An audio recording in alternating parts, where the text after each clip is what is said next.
The neighbors had grown used to Karen.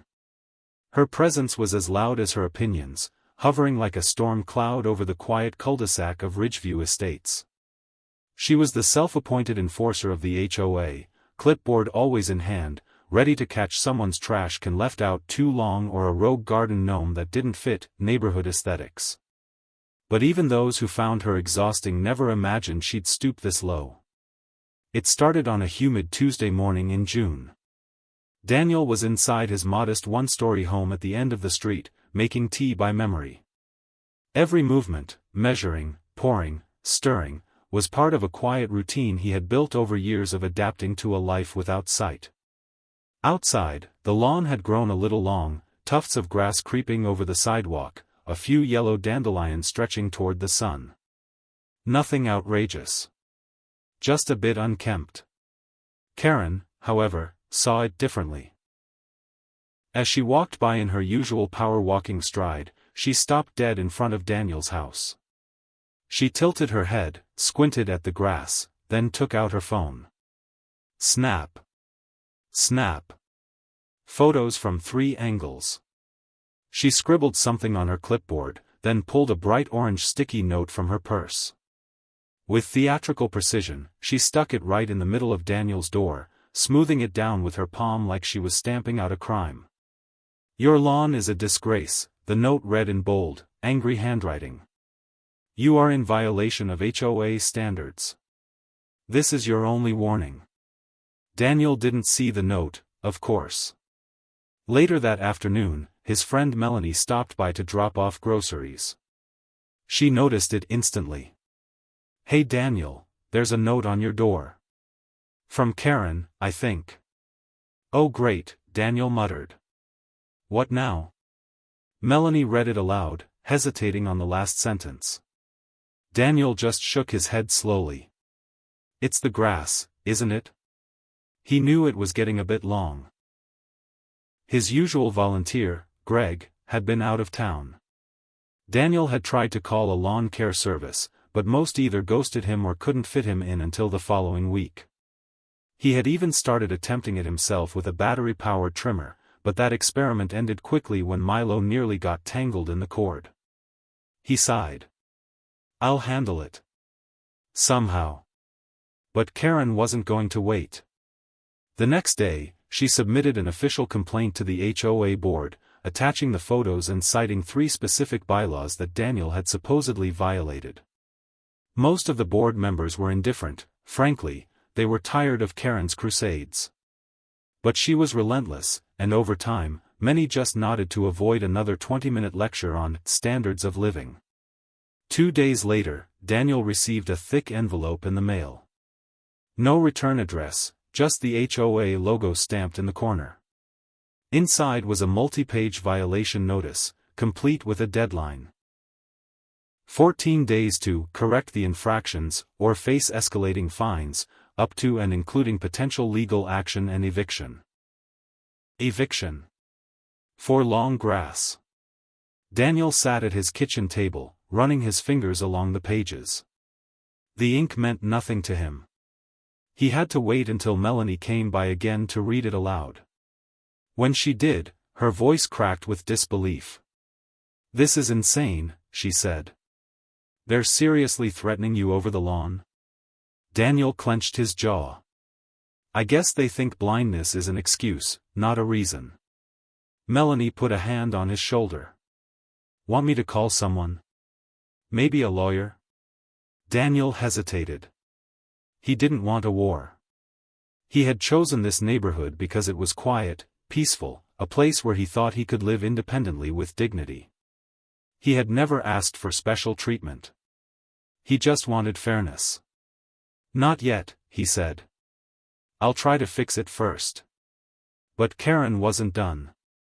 That weekend, she knocked on 3 different neighbors' doors, waving copies of Daniel's violation notice like campaign flyers. She called it a matter of community pride. She framed Daniel as someone who didn't care. Someone who was dragging down everyone else's property values. "He's taking advantage," she whispered to a neighbor. "Using his condition to avoid responsibility." It's not fair. Most people didn't respond. Some nodded politely. A few shut the door mid-sentence. But Karen didn't need consensus, just control. She returned home feeling victorious, already drafting a new batch of notices for what she called her neighborhood improvement initiative. Meanwhile, Daniel was outside with his cane, trying to feel the edge of the sidewalk. He had Milo beside him, keeping him from veering too far off course. He had a small manual lawn clipper and a pair of gloves. It was awkward, slow, and honestly unsafe. At one point, he nearly tripped over a garden hose someone had left lying across the shared greenway. After 20 minutes, he gave up. Not from frustration, but from a deep, heavy feeling that this wasn't about the lawn at all. It was about him. About people like Karen who couldn't imagine a world that didn't revolve around her narrow vision of what was normal. Inside, he sat in the dark, Milo curled at his feet. He tried to breathe, to remind himself this wasn't permanent, wasn't personal, but it felt personal. Every inch of it. And then he thought of someone. Jenna. They hadn't spoken in years. They had studied law together before his diagnosis forced him to leave the field. She had gone on to become a civil rights attorney. Fierce. Uncompromising. The kind of person who didn't just fight bullies, she exposed them. Daniel picked up his phone. His fingers hovered over the screen, then finally tapped the contact. "Hello," came her voice on the second ring. "Jenna," he said, his voice steady but tired. "I need your help." She didn't ask why. She didn't need details. She just said, "I'll be there tomorrow." And just like that, Karen's battle over a few blades of grass was about to turn into a federal case. The next morning, just after sunrise, Jenna pulled into Ridgeview Estates in a black sedan that stood out starkly against the rows of matching beige homes and carefully trimmed hedges. She parked in front of Daniel's house and stepped out in a tailored gray suit, her expression calm but focused. She took in the street, the pristine driveways, the uniform mailboxes, the eerie sense of controlled perfection. And then she saw it, Daniel's place. The grass was longer than the rest, sure, but not by much.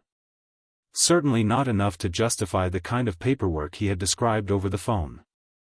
As she approached the porch, Milo barked once, then quieted as Daniel opened the door. He didn't need to see her to know who it was. He smiled faintly. "I'd say you haven't changed, but I'm going to have to take your word for it." Jenna grinned. "You still owe me that drink from law school." "I've got tea." "I'll take it."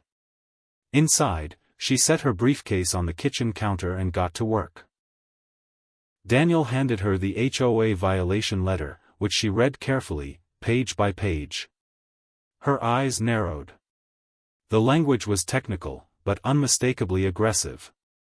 Terms like non-compliance, habitual neglect, and community endangerment were peppered throughout, as though Daniel were running a junkyard, not a slightly overgrown lawn. "They're pushing this too far," she said, flipping back to the beginning. "They're trying to overwhelm you with legalese, scare you into leaving." Classic. Daniel leaned against the counter. "It's Karen. She's always patrolling the neighborhood, looking for something to enforce. I didn't think it would come to this, though." Jenna looked up. "Do you know if this HOA has ever targeted someone else like this?" He shrugged. "People get notices sometimes. But not like this. Not threats of eviction." She made a few notes, took a few pictures outside, and asked if Daniel could get her a copy of the HOA's bylaws. He nodded and opened a drawer filled with neatly labeled folders.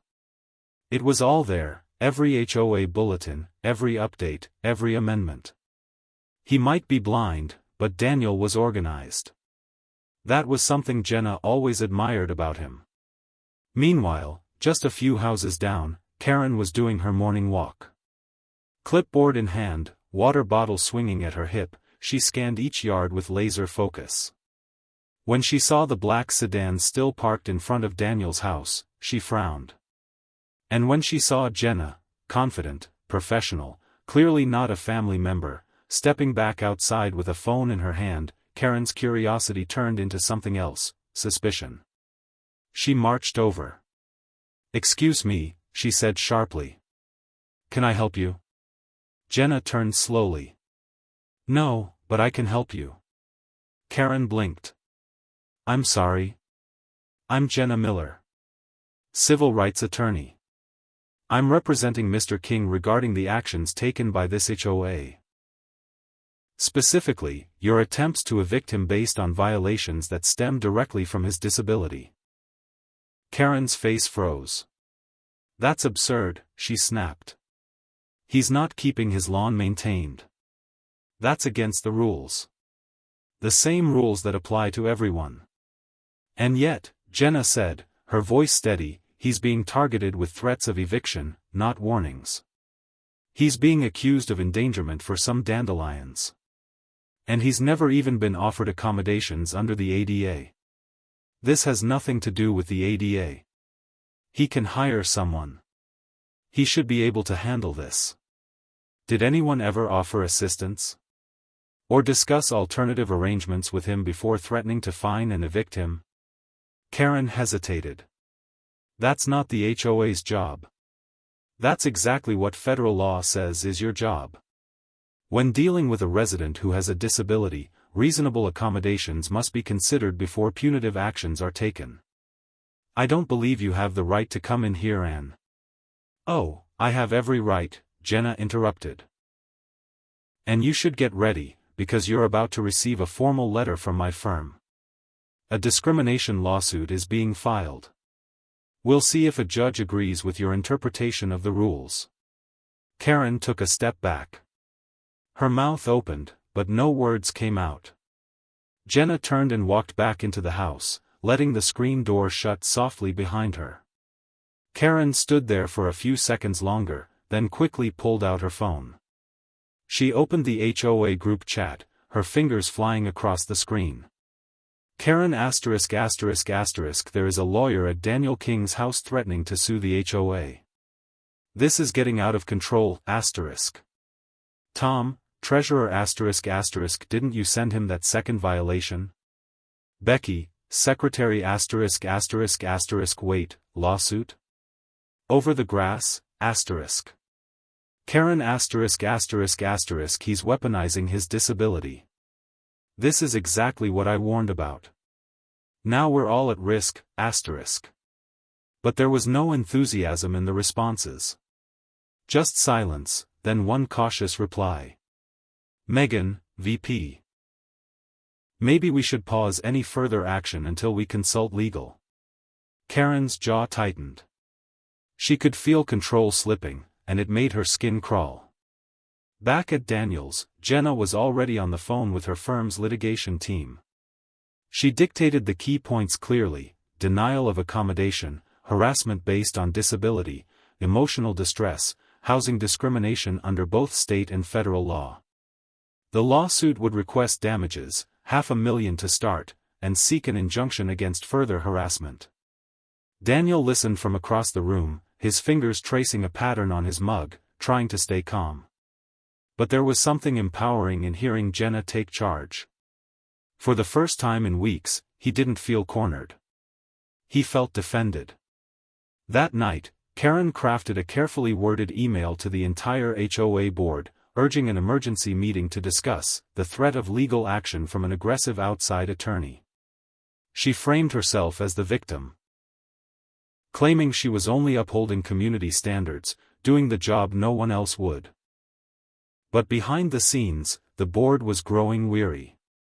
Quietly, some of them began reviewing their own copies of the bylaws, realizing they had rubber-stamped Karen's notices without understanding the implications. Others started forwarding Jenna's name to friends and neighbors, whispering about what was really going on. Daniel didn't sleep much that night. Neither did Karen. She spent hours pacing, flipping through rulebooks, trying to convince herself that she was right. That she wasn't a villain. That this was about lawns and order and not her need to control everyone around her. But deep down, a seed of doubt had been planted.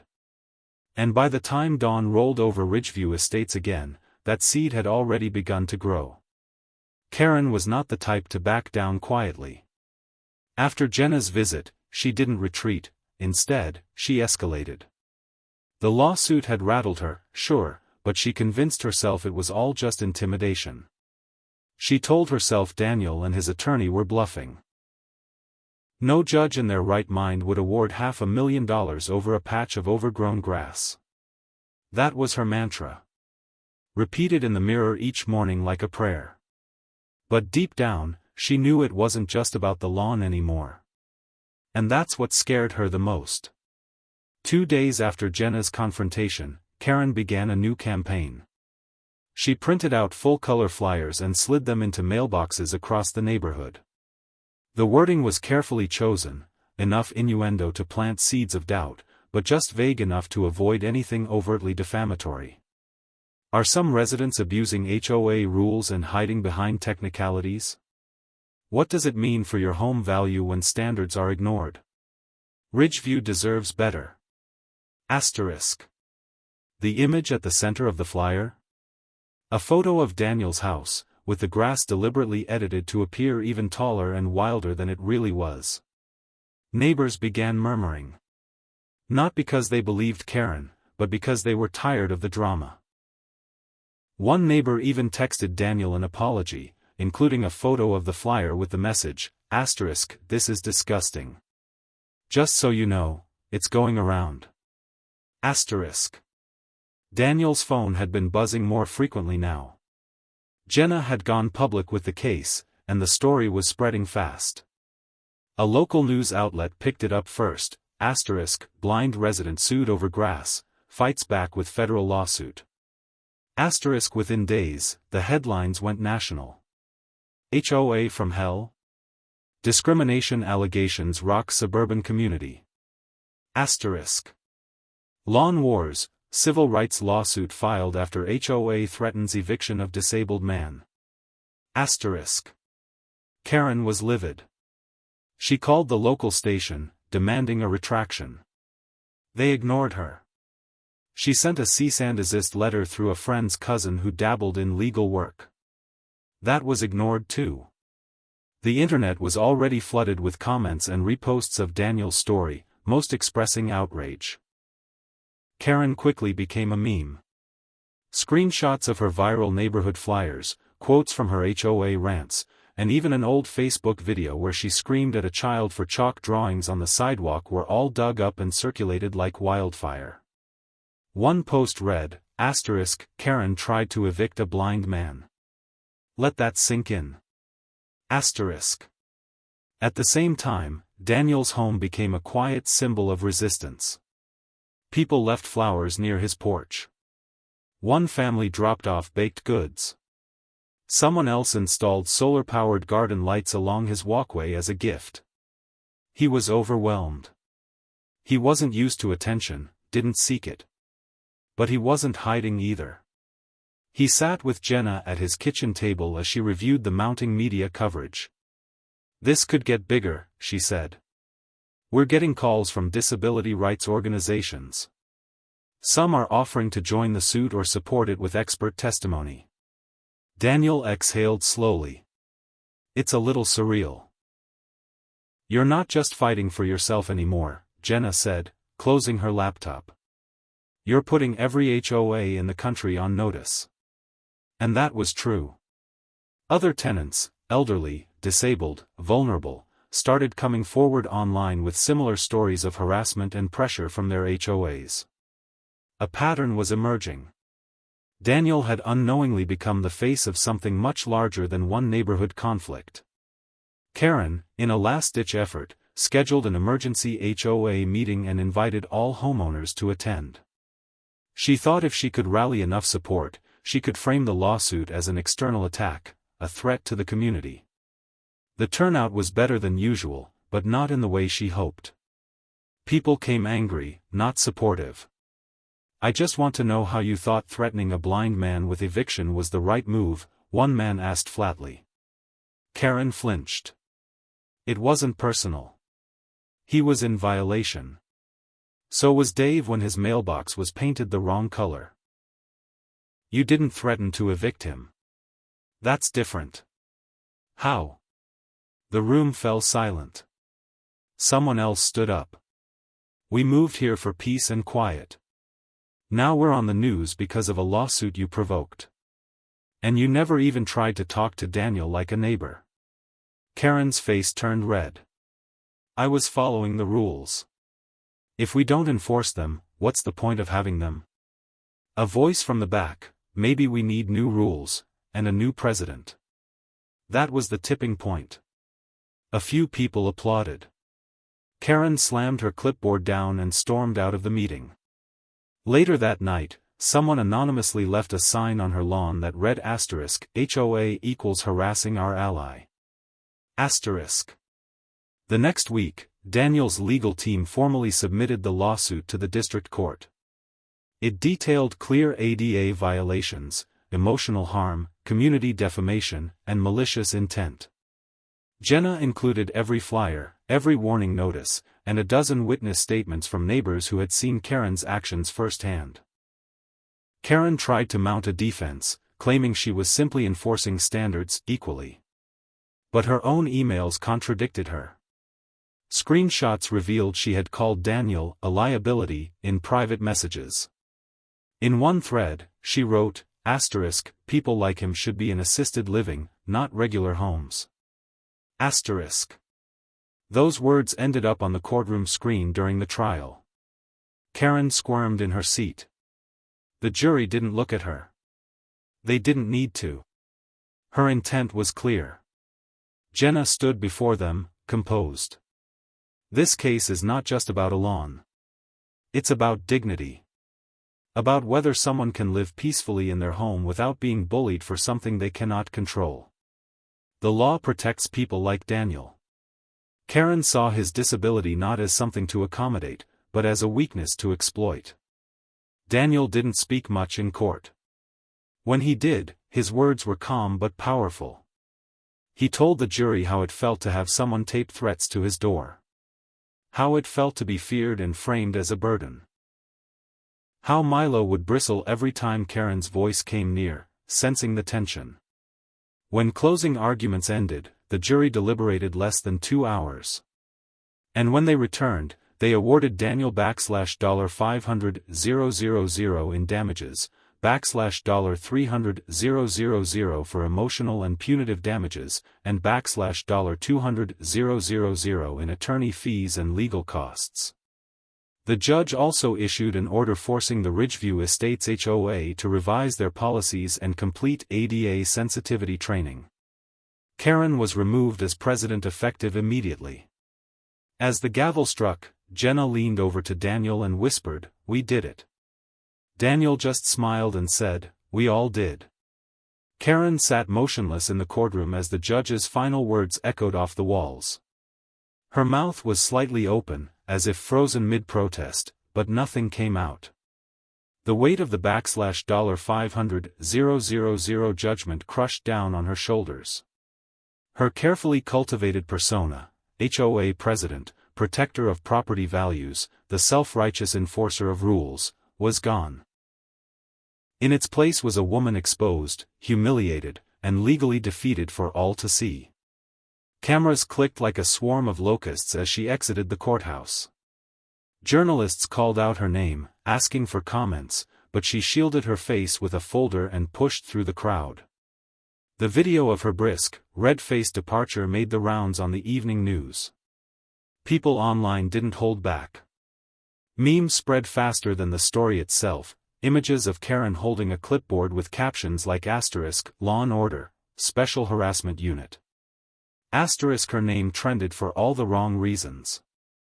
Back in Ridgeview Estates, the mood was different. There was a strange, quiet celebration in the air, not loud or boastful, but subtle, like the first breeze after a storm.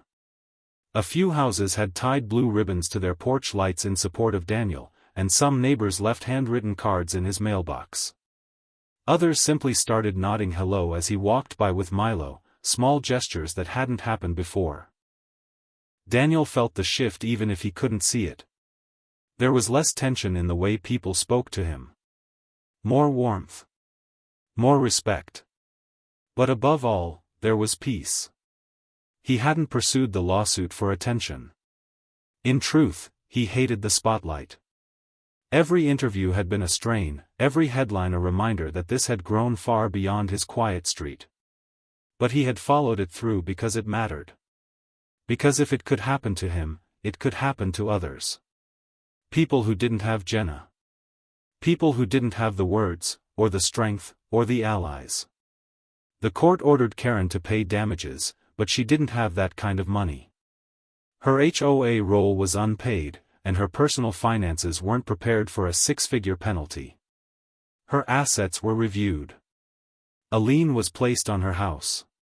She quietly sold her second car and moved out of Ridgeview within 2 months. Her name was scrubbed from HOA meeting minutes. Her email was deactivated. It was like she had never existed. Except everyone remembered. Jenna stayed in town a little longer, helping Daniel navigate the next steps. The money wasn't immediate, and Daniel had no intention of splurging. He planned to set up a trust for accessibility improvements, both for his home and potentially for other visually impaired individuals in similar housing disputes. He didn't want revenge. He wanted to turn it into something constructive. One afternoon, Jenna and Daniel sat on the porch together, sipping tea. Milo lay between them, tail occasionally thumping in the warmth of the sun. "Feels different now," Daniel said quietly. Jenna nodded. "You changed something here. You know that, right?" He tilted his head. "What, the HOA bylaws?" "More than that," she said. "You reminded people that rules without compassion aren't rules. They're weapons." He didn't respond right away. He just reached down and scratched Milo's head gently. The dog leaned into him, eyes half closed. That weekend, something unexpected happened. A young family moved in across the street. A couple in their early 30s, with 2 toddlers and a dog that barked with a wheezy, almost apologetic yelp. Daniel was sitting outside as their moving truck backed in, listening to the distant thumps and laughter of a new beginning. The wife, a woman named April, walked over later that evening holding a tray of cookies and introduced herself. "We just wanted to say hi," she said. "And we heard what happened. Just wanted you to know we're glad to be your neighbors." Daniel smiled. "I'm glad you're here too." A few days later, something even more surprising happened. The HOA board invited Daniel to a community meeting, not as a guest, but as a potential advisor. They wanted help drafting new guidelines for residents with disabilities. Accessible complaint procedures. Built-in communication channels. Actual outreach. For once, they weren't just talking at him. They were listening.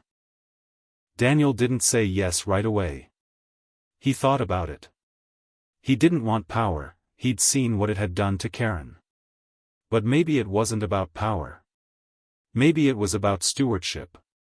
About showing people that fairness didn't mean ignoring the rules, it meant applying them with humanity. He agreed, on one condition: the rules had to serve the people, not the other way around. As the summer drew on, things slowly began to change in Ridgeview.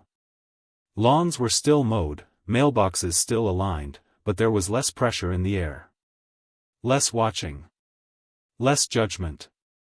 A family down the road planted wildflowers in their yard. A neighbor with arthritis got assistance with trash day instead of a citation.